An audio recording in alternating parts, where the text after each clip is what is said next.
Alright, so here we have Pharamond. Not pheromone, his name is Pharamond, and I have a picture.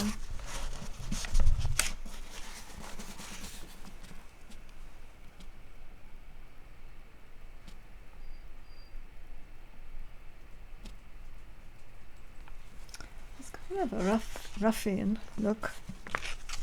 Probably wanted to be king of the land. What does it say about him straight up? Yay, yay. Oh my gosh, nothing there. Okay. Alright. Honorius, he's honoured here. AD 419. Yes, we've got it sunk in stone there. Or 420. Okay, so here he is, reigned in the west. The young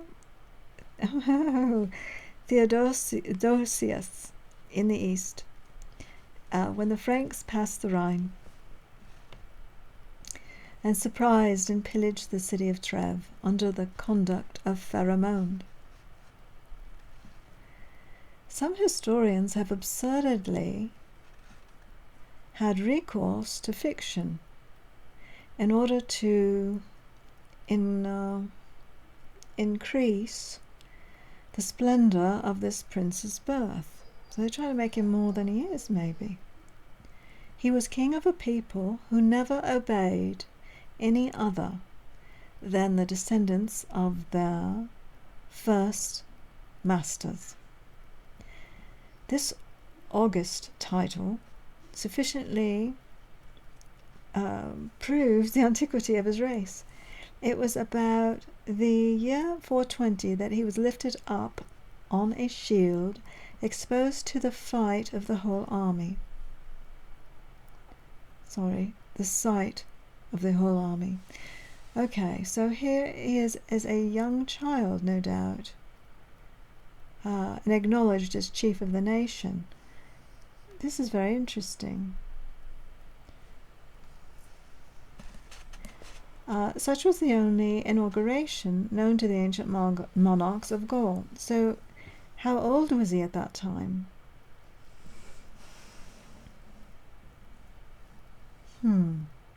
Well, exposed to the sight of the whole army, so he was lifted up on a shield. I imagine that he was just plunked out there on the shields then. He wasn't a child. He must have been full grown. It is likewise, all that is known was certainly of the reign of Pharamond. We are wholly ignorant of his exploits, the time of his death, the place of his burial, and the name of his queen. We are only told that he had 2 sons, Clodion, who succeeded him, and Clanus, who with whose fate we are unacquainted. So we don't really know what happened to his sons either. Alright, but he is definitely an ancient monarch of Gaul. To Pharamond, he is commonly ascribed the institution of that famous law, distinguished by the epithet Salek, either from the surname of the prince who published it, or from the name of Salogast, who proposed it, or else from the word Saleg Sham, the place in which the chief men of the nation assembled, in order to reduce it into form.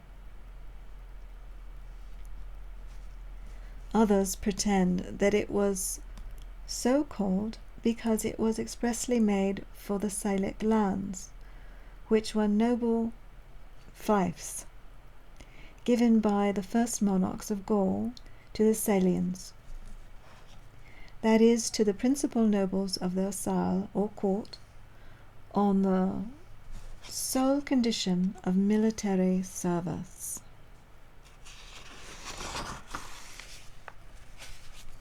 So he was a military sort of ruler. No doubt that most of them were. exempt from every other species of feudal obligation. And this was the reason why they were not defensive. No, oh gosh, descendable to women. I've never heard that one before, but yeah, they were not descendable to women, who, from the delicacy of their sex, are dispended from bearing arms. Okay, so they dispense from bearing arms. So they've ruled women out of the army here on this one. Forget it. There are some who maintain that this word came from Salian, and the tribe of the Franks established in Gaul under the Emperor Julian. These assert that the prince gave them lands under the obligation of personal attendance in time of war.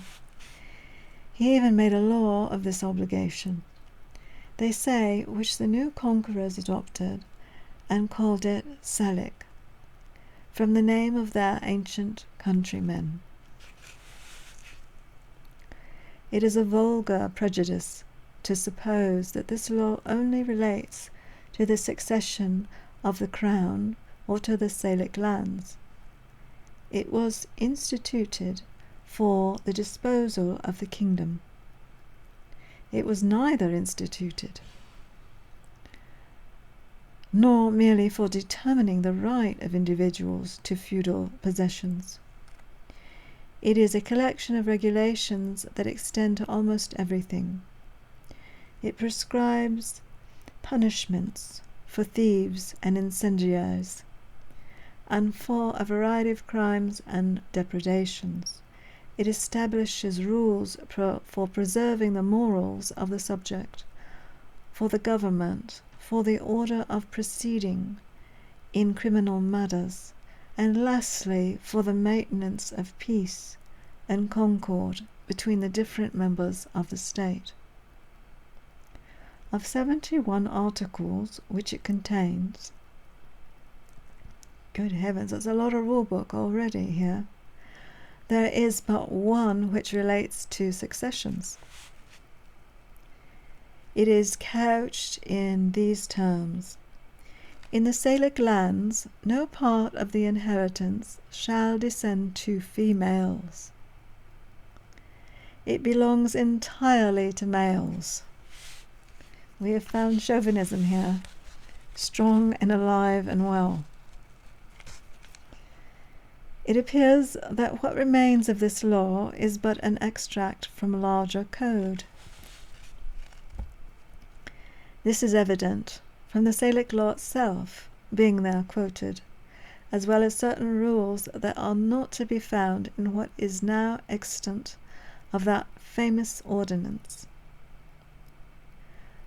Du Senge, the celebrated glossator, says there were 2 faults of Salic laws, one of which was in force before the Franks were converted to Christianity, and was reduced into form by the 4 chiefs of the nation: the Wissagarth, the Bossagarth, the Selagarth, the Willagard, and the other was corrected by the Christian kings, and is that which has been published by Tillet, Pitho, and Lindenbrook, and the famous Advocate General Jerome Bignon, who made some learned commentaries on it. For the methodical arrangement of it, says a modern author of great erudition, we are certainly indebted to Clovis the Great. On the other hand, it cannot be posterior to the reign of this prince, since his son Childebert reformed some articles of it, and on the other hand, the chapter which treats of the immunity of churches and of the conservation of their ministers supposes the conversion of our first Christian king. This last code, says Dusange, is only a compilation of rules to be observed by such of the Franks as were established between the forest of Charbonnier and the river of Loire, in contradiction to the Les Riparia given to those who inhabited the banks of the Rhine, the Meuse, and the Schelde. The Schelde? I don't know that Schelde River. Anyway, a certain author boldly asserts, on what authority we know not, that the 52nd chapter of the Salic Code cannot possibly apply, even indirectly, to the succession of the kingdom, and that it was a mere invention of Philip the Long to exclude Joan of France. Oh, here's Joan of France, daughter of Louis Hutin, from the throne. Yeah, we didn't want Joan of France. She was trouble, wasn't she? He doubted.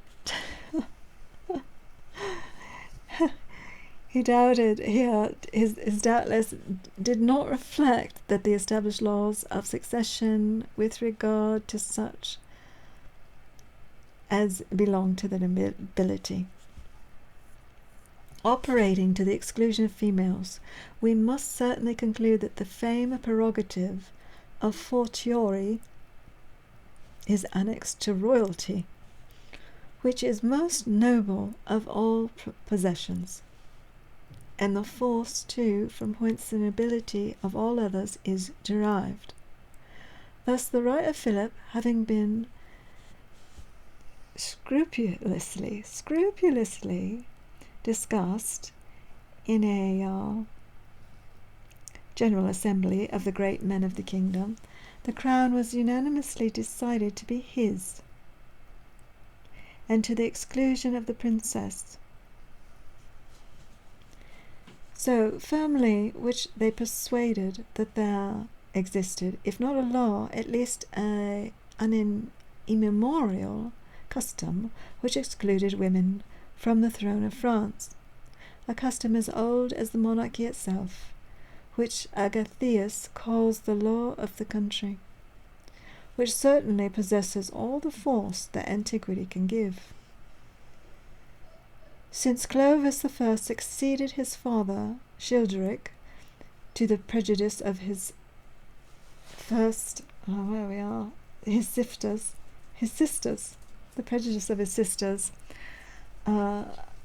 Abofleda and Lantilda. They sound like that. We're getting into the ugly stepsisters there. Anyway, during the reign of Philip of Valois, a fresh dispute arose on the fame subject on which the decision was the fame.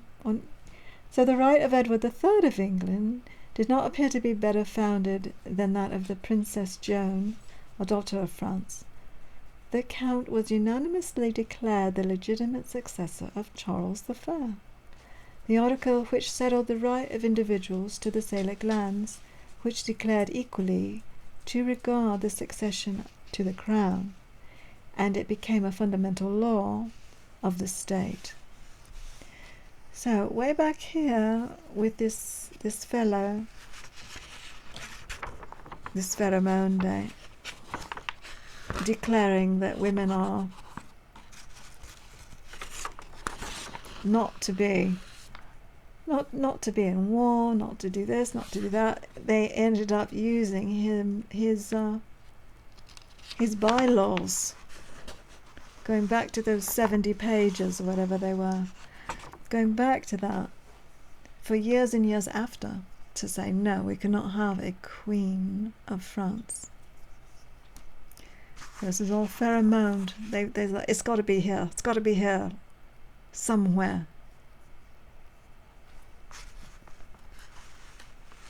You know, whether that was their power trip, that they had to be king, or not. Probably that, yeah, power trip, that they had to be king, versus just letting succession happen.